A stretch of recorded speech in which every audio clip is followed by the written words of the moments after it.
Some people Allah has given more guidance, some Allah has given less guidance. Some have more knowledge, some have less knowledge. Some have better attention when they pray, some have less attention when they pray. We're not all on the same level. That's a fact. But you know what this dua is telling you? My ultimate goal is to get closer to Allah than I am today. I am not here to compare myself to someone else. I am just here to compare myself from where I am right now. If I can just work on getting better than what I am right now, that is the ultimate success before Allah. There is no higher success. You will never become perfect, I will never become perfect. All we can work on is becoming a little bit better, and then a little bit better, and then a little bit better. Just getting a little closer to Allah and a little closer. And if a person dies becoming closer to Allah, they are successful.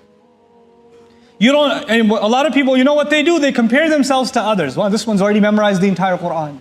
Look at how they recite. They're at the masjid every single day. They're there before the adhan is even called. They're worshipping Allah so much more. They're so much more knowledgeable. They have so much more, they know Arabic, they know tafsir, they know this, they know that. Or they dress better as Muslims than I do. Don't compare yourself to anybody else. That's not what Allah wants. Allah is not going to put you next to someone else and compare. He doesn't even want you to compare yourself to others in dunya. Forget akhirah. Not even in dunya.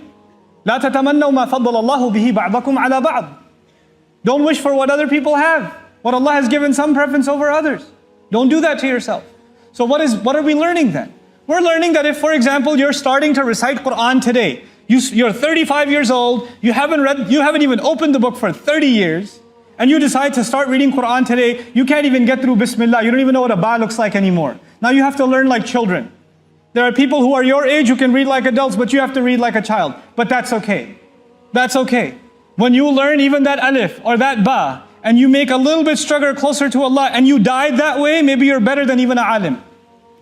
Maybe you're better than a hafiz of Quran, who memorized the whole book but has no appreciation, didn't want to make themselves a better person. Because who wants to make themselves a better person is in the heart, and Allah knows that. So don't underestimate where you are with Allah.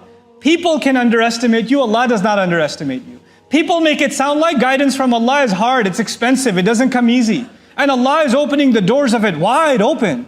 He's just asking for you and me to embrace it and say, Ya Allah, guide me. Bring me a little closer to yourself. لِأَقْرَبَ مِنْ هَذَا رَشَدًا. In terms of uprightness, in terms of guidance. The last word of this ayah, رَشَدًا, actually acknowledges that the fact that you're making this dua means that you're already on some guidance.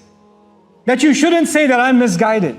It already acknowledged that the fact that Allah gave you the ability to make this dua itself is a gift of guidance from Him. And Allah will give you more, and He will give you more, and He will give you more. This is the optimism of the Muslim.